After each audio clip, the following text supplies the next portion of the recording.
Hello, everybody. This is Joseph back with another Cleaning Up mock draft, the 2.0 version, and the final mock draft before tomorrow night's first round in Detroit. It's going to be a great time, and we're finally here. We're finally at the draft season, day before, and I'll be there in Detroit. I'm heading there tonight.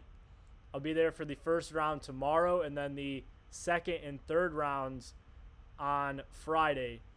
It'll be a great time. City will be buzzing, and we'll finally figure out how this is going to play out. I'm very excited.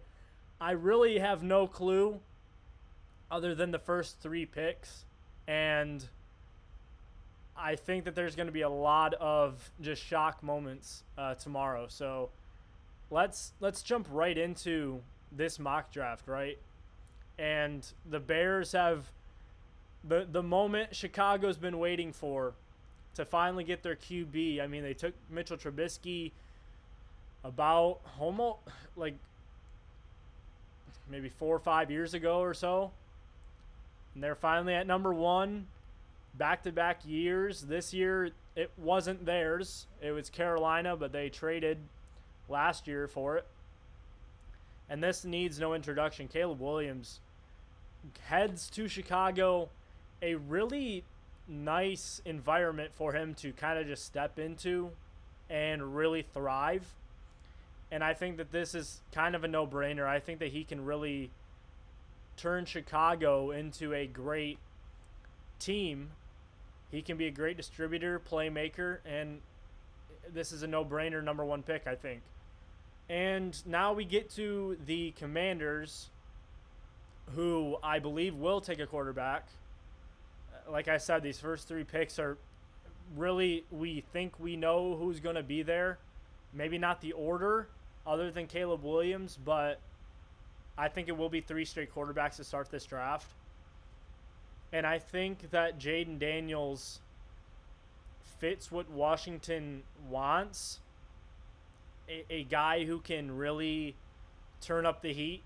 He's elusive. He can throw. He can run. He can do it all. He's a Heisman-winning quarterback. The another Heisman winner that went number 2 overall went to the Commanders, Robert Griffin III, RG3. I'm not saying Jaden Daniels is RG3, but I think that he has characteristics that are like that. And I think that Washington would like to build around him. And he's got weapons, Jahan Dotson, Terry McLaurin.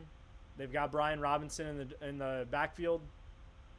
So I think that they have the start of something new there. Dan Quinn coming in, Cliff Kingsbury, worked with Caleb Williams, worked with Kyler Murray. I think Jaden Daniels is that next guy that Cliff will try to develop.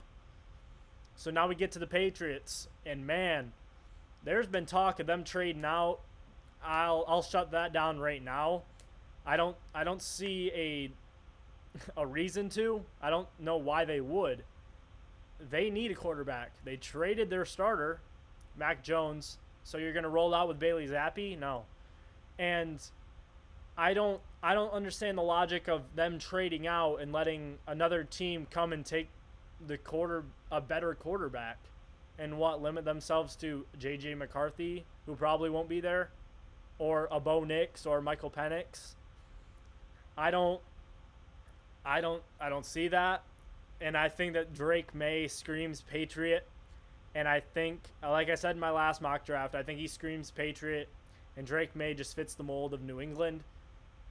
Gerard Mayo is the new head coach, Bill Belichick out, starting fresh. And they get a guy who can really stretch the field with his arm, can make throws that a lot of people can't. He's athletic. He can run. You try to use that. I think Jaden Daniels is an electric runner. I think Drake May can get the job done with his feet too. And I think that New England builds around a guy who can be the franchise guy there. I know my guy Bengal is super high on Drake May. He ranked him just recently, his number 1 prospect in this draft, which could get you a lot of flack. I don't think so. I think Drake May is really talented, and New England would be lucky to have him. So now we get to the 4 and 5 spot, Arizona, LA Chargers. A lot of talk on are they going to trade out? Is Arizona going to stay? Watching draft coverage, it's been, is Arizona going to stay? If they do stay, who do they take? I think that's pretty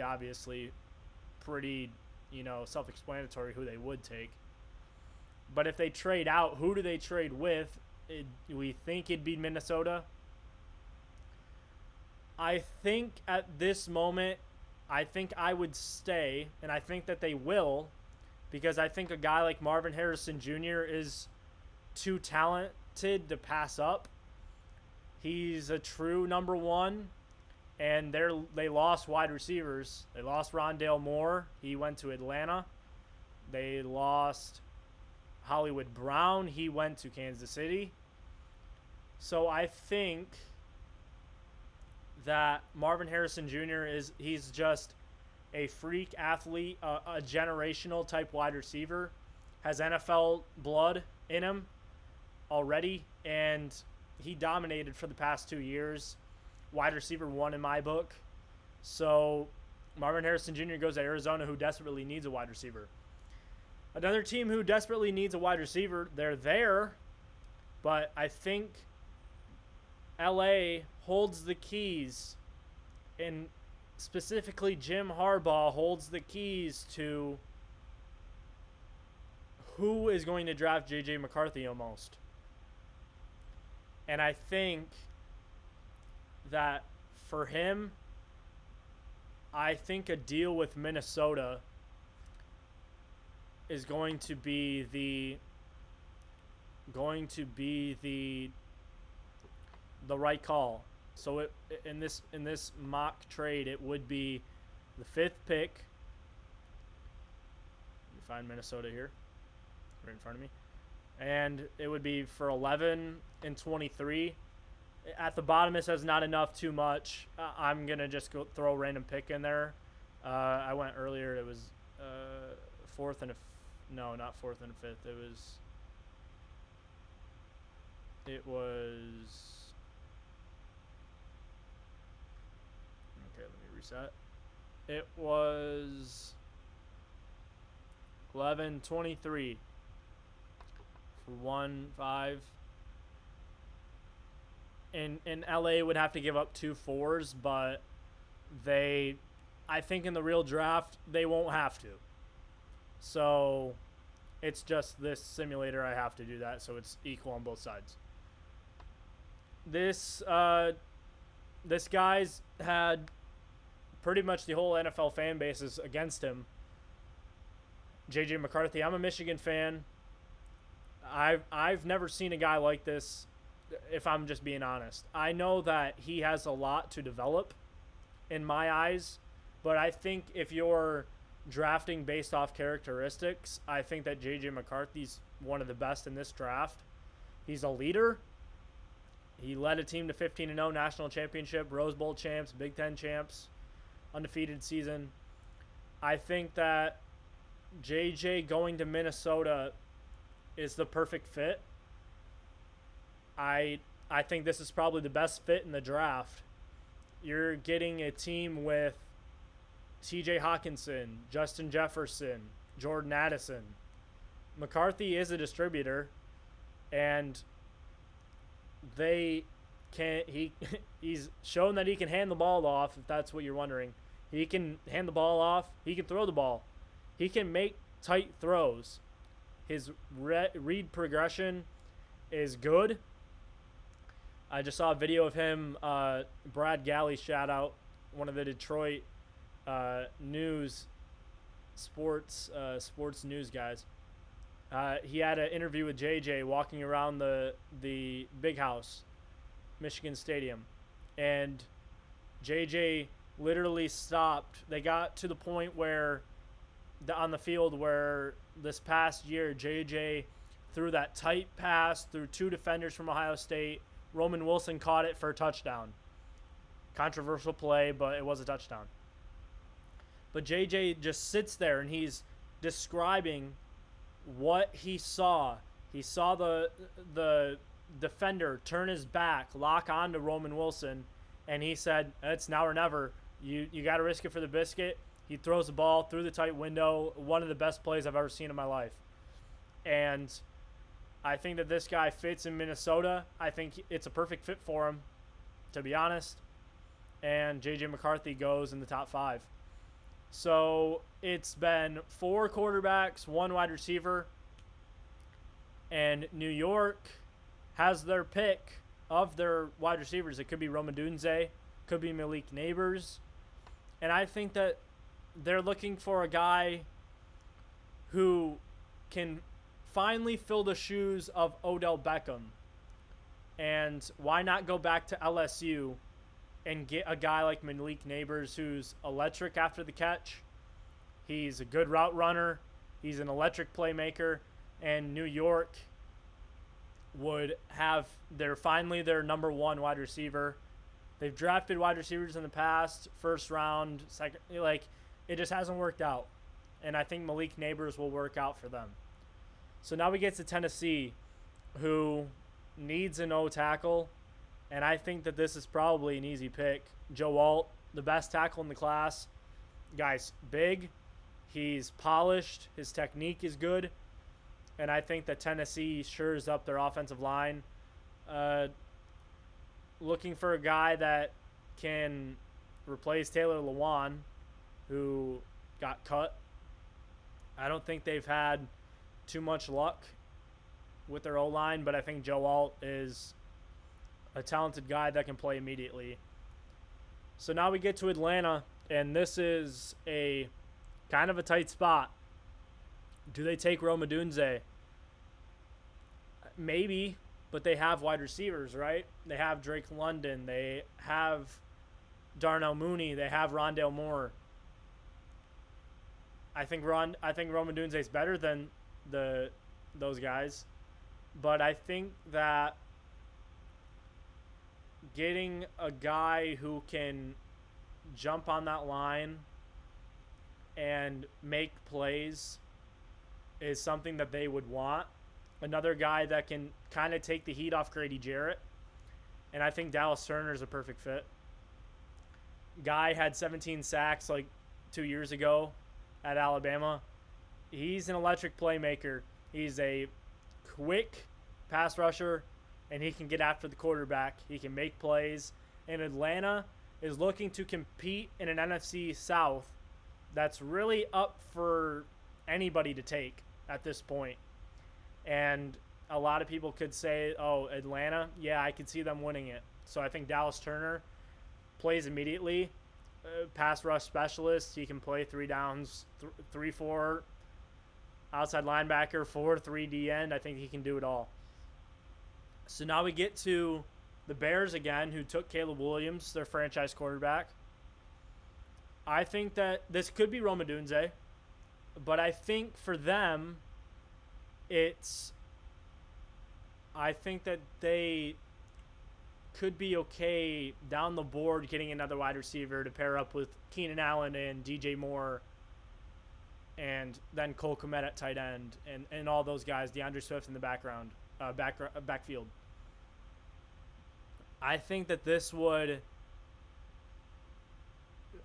they need to help Montez Sweat, and I would go to Florida State, and I'd call up Jared Verse, a guy who's explosive. He's big, strong, can get after the quarterback, and his effort level on every play is beyond a lot of people. And I think Jared Verse, I think that this is probably his range from 9 to maybe 12. I don't think I could see him getting past Denver, to be honest. I know I've seen people have him fall a lot, but I don't think Jared Verse would. I think he'll go in around this top 10 range. And so now we're looking at the Jets, who are kind of in an all-in kind of point of view. Aaron Rodgers is finally coming back. Such an unfortunate injury last season. I mean, that injury really changes the tide of what happens in the NFL last season. And I think that you need to help out your guy while you still have him, right? And Brock Bowers is there. I could see it. They have Tyler Conklin, Jeremy Ruckert. I think Brock Bowers is better. But I think when you're staring at the board and you see Rome Odunze sitting there, and you could have a good 1-2 punch with Garrett Wilson, and you have a big body guy like Mike Williams that you got from LA, I think Rome Odunze fits perfectly in New York and gives Aaron Rodgers another weapon. And I don't think that they expect Rome Odunze to be there. And I kind of don't expect him to, but in this point, he falls to 10, and the Jets get him. So now the Chargers are on the board after the trade back with Minnesota. Jim Harbaugh's first draft. This will be an interesting one. I see this going a couple ways. Could be O-line up here. Could be Fuaga. Could be Fashanu. It could be J.C. Latham. But I think, and the same with the Jets, who were in front of them, I think that they look at a talent like Brock Bowers, and I don't think you can pass that up, especially when you just need weapons, right?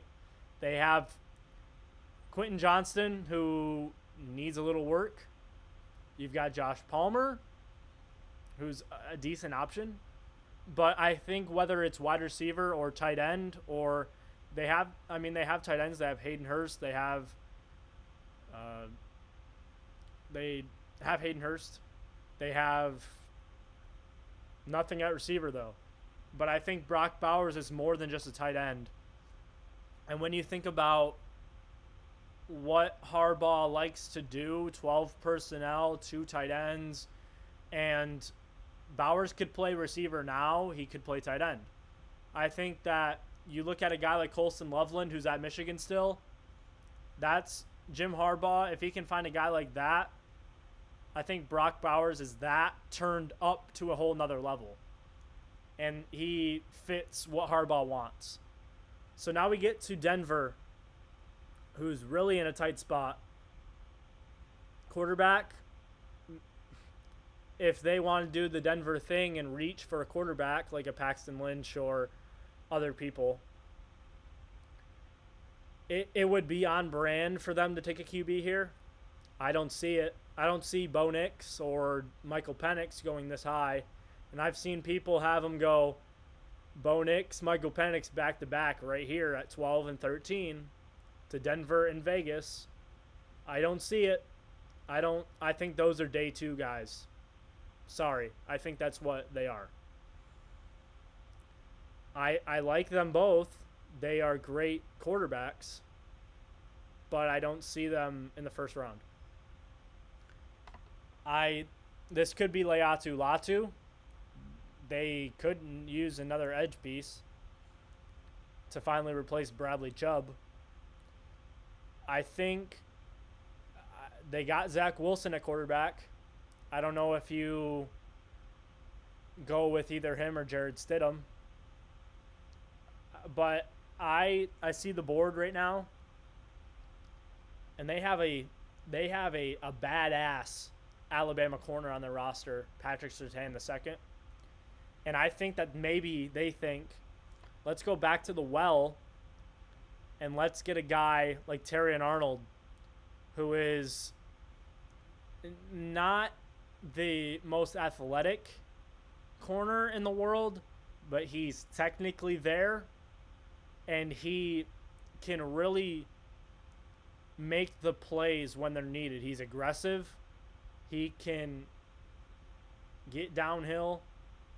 He's the guy who you want to set the tone, and you have Alabama corners on each side taking away people, and I think in this division, that's what you need, right?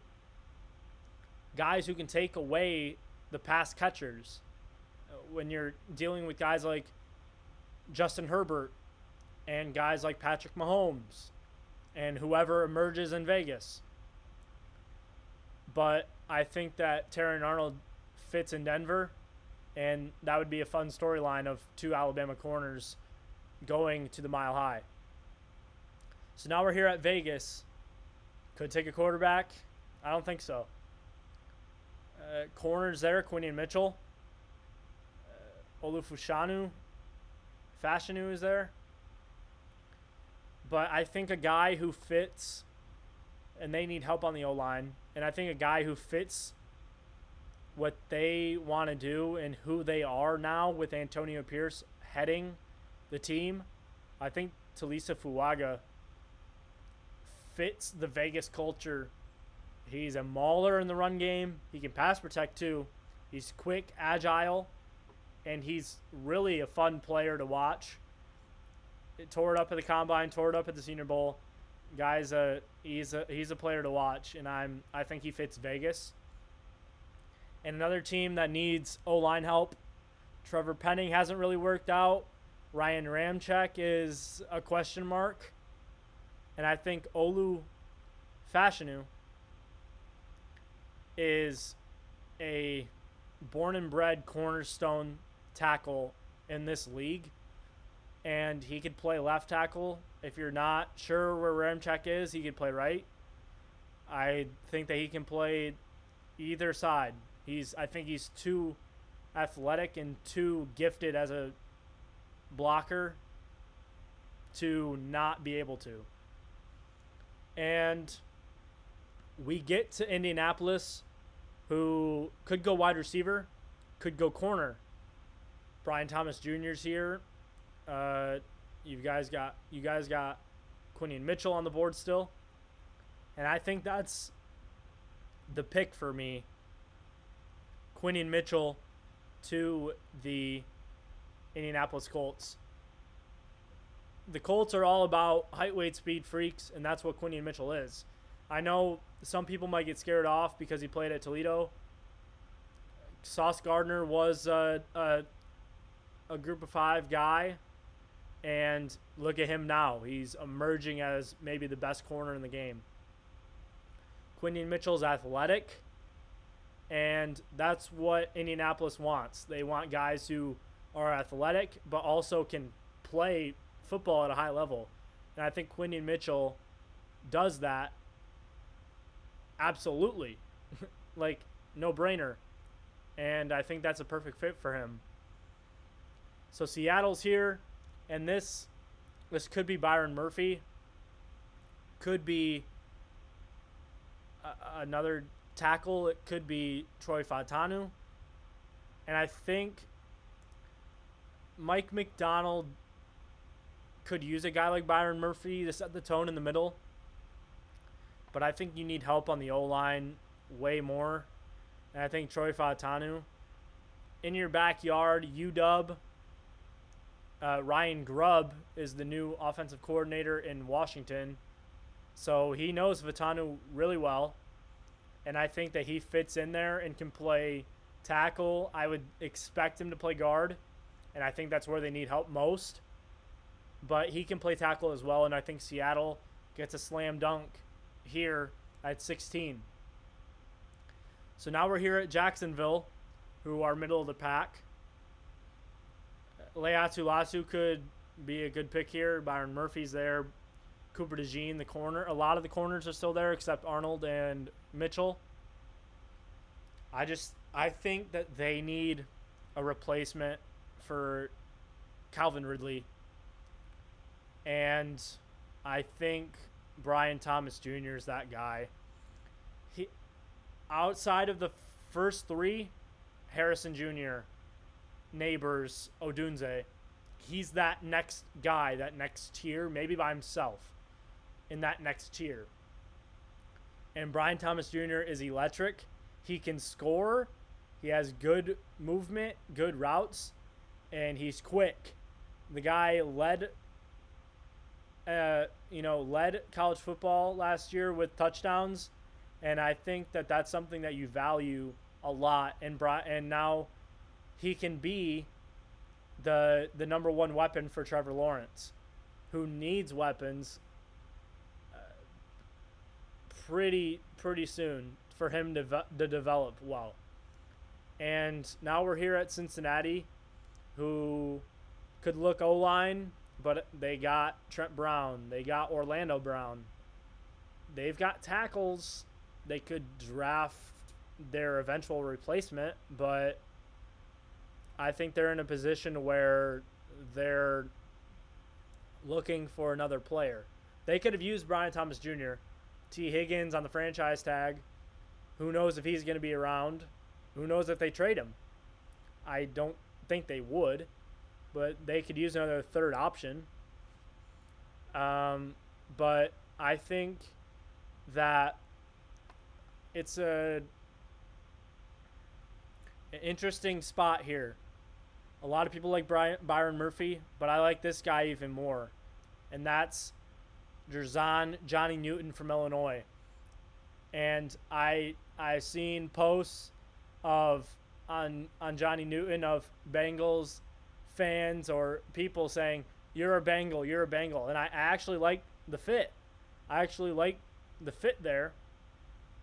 Johnny Newton's a pass rush guy who gets through the line, a little bit undersized maybe, but he gets through the line with such a force and makes people pay in the backfield that he's a real tone setter on a defensive line.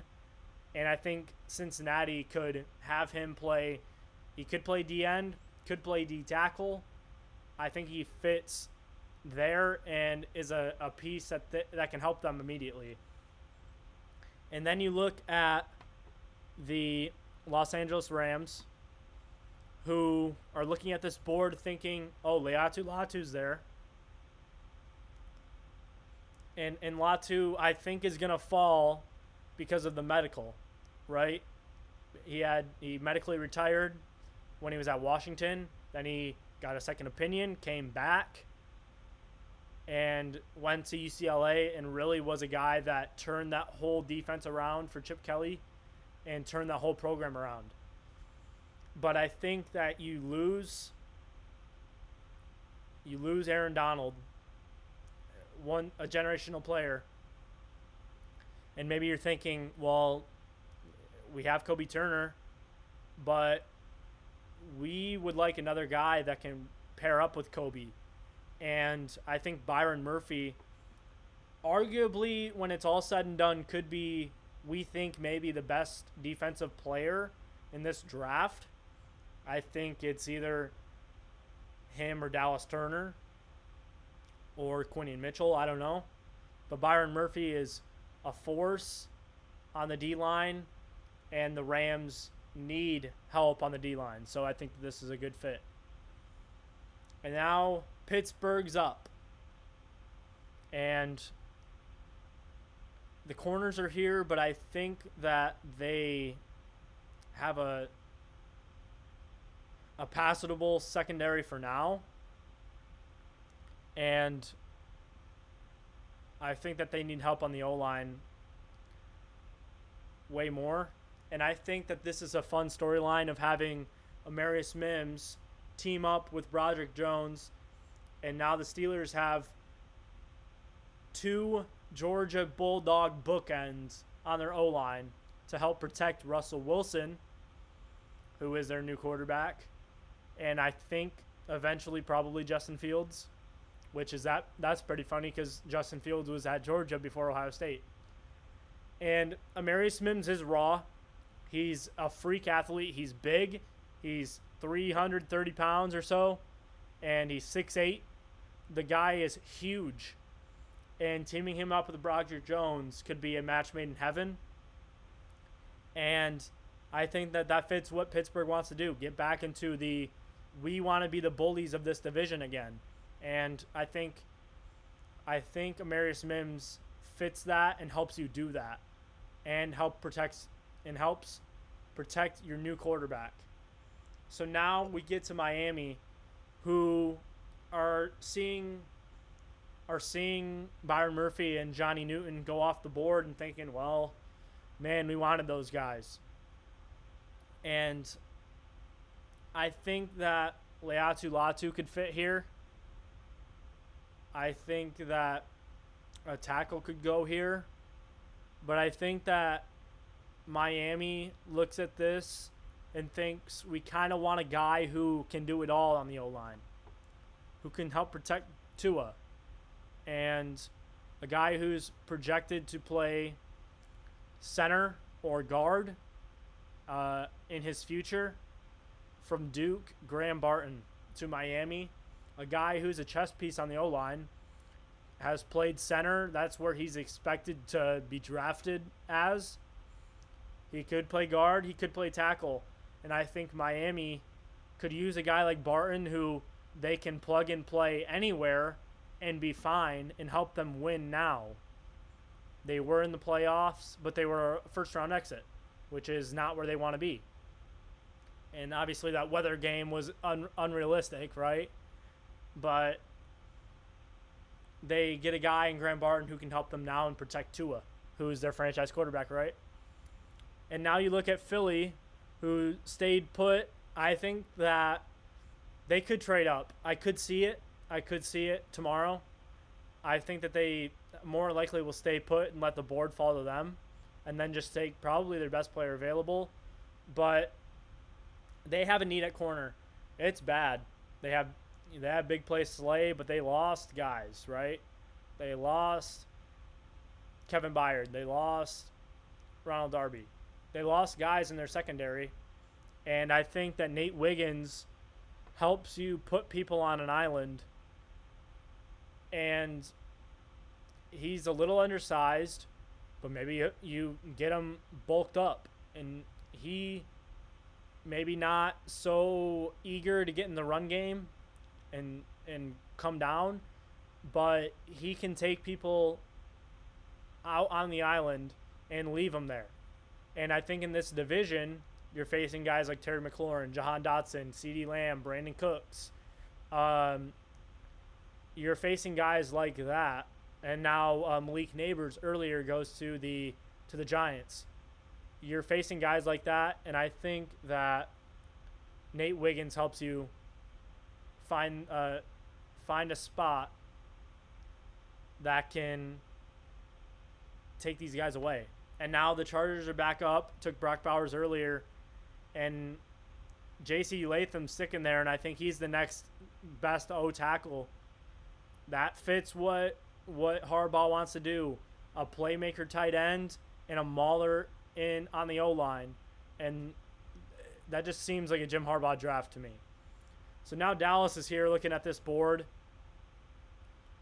and the offensive line talent's gone almost, except the later round guys. You have a guy like A.D. Mitchell, who I could see ending up in Dallas, but I think that the offensive line it's just too bad to not address. And I think you get the Remington Award winner Jackson Powers Johnson from Oregon, who can be finally your Travis Frederick replacement. You lost Tyler Biadasz to Washington. You lost Tyron Smith to the Jets. I could see them double dip at offensive line. I could see them going center here, JPJ, and then maybe getting a guy down the board in later rounds for tackle, or they just are comfortable with what they have. And Green Bay is here. They lost Darnell Savage, but they got Xavier McKinney. They have Eric Stokes. They have Jair Alexander. But I think that you get a guy who can play nickel, can play safety, and that's Cooper DeJean from Iowa. Really is just a playmaker. That's how you define him. He can play any position in the secondary, and he can really be a playmaker for the Packers, who are looking like one of the best teams in the NFL. They're a young team. They just took out my Cowboys like it was nothing. And Cooper DeJean he fits what Green Bay is, and he screams Packer to me. So now we get to Tampa Bay, who could use help on the edge, could use help at corner. They lost Carlton Davis, but I think edge is probably a bigger need. And Laiatu Latu sitting there. Chop Robinson sitting there. And I think that they probably go Chop Robinson, who took away in the game against Michigan, my Wolverines took away the pass game, made them run the ball so that they didn't get terrorized by Chop Robinson. The guy's quick, athletic. He has a unreal first step, and I think that Tampa just restocks and reloads their edge talent. And I think that the Cardinals will do the same. Latu, the fall stops. And I think that this is probably where he ends up this range. But he's arguably maybe the best pass rusher in this draft. But like I said, the injury history could scare people off. Unless the medicals are good. We don't know.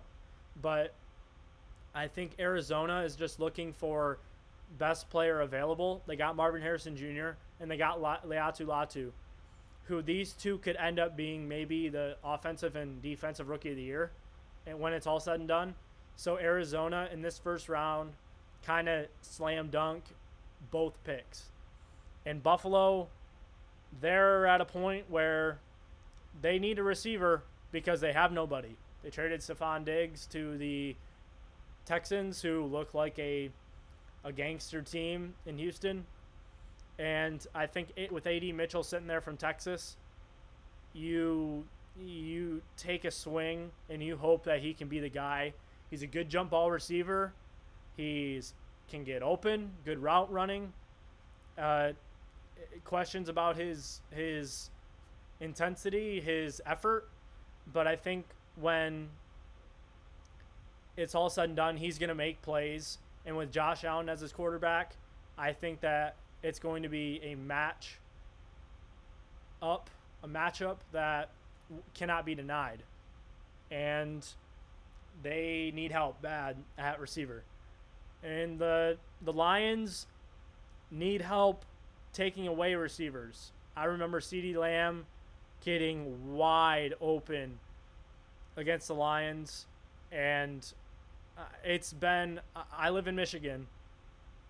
All I've heard is they need corner. They need corner. And there's questions on who's going to step up. And I think Kool-Aid McKinstry is the guy. He took a bit of a fall off, I feel like. We were expecting him to be maybe the first corner taken. And then all of a sudden, Terran Arnold emerges and overpasses him.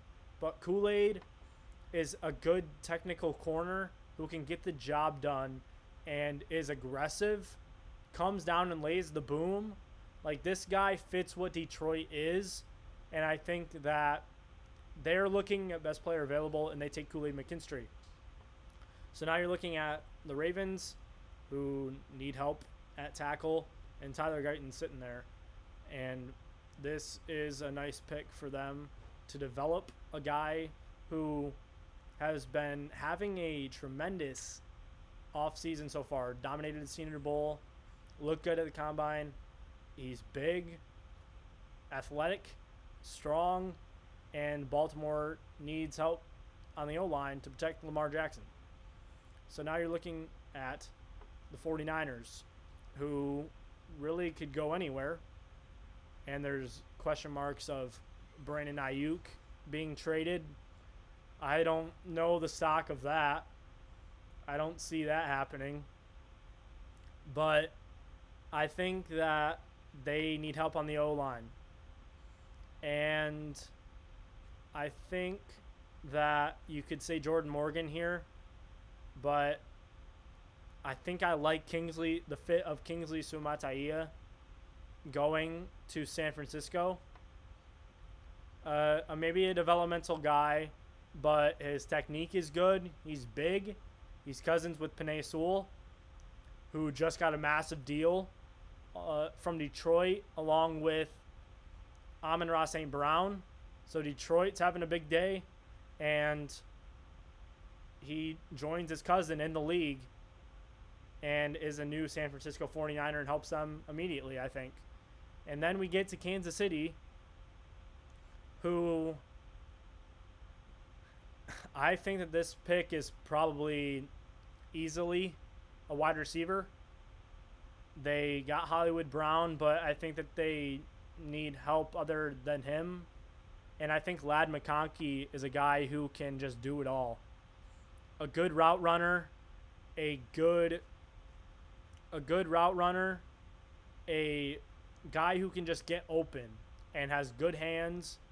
He's quick and really has had a really good offseason. And I could see him being a Kansas City Chief by the end of tomorrow night. So, guys and girls, anybody who's watched this video, thank you for watching this video. And leave a like if you did, in fact, like this video. And subscribe if you're new.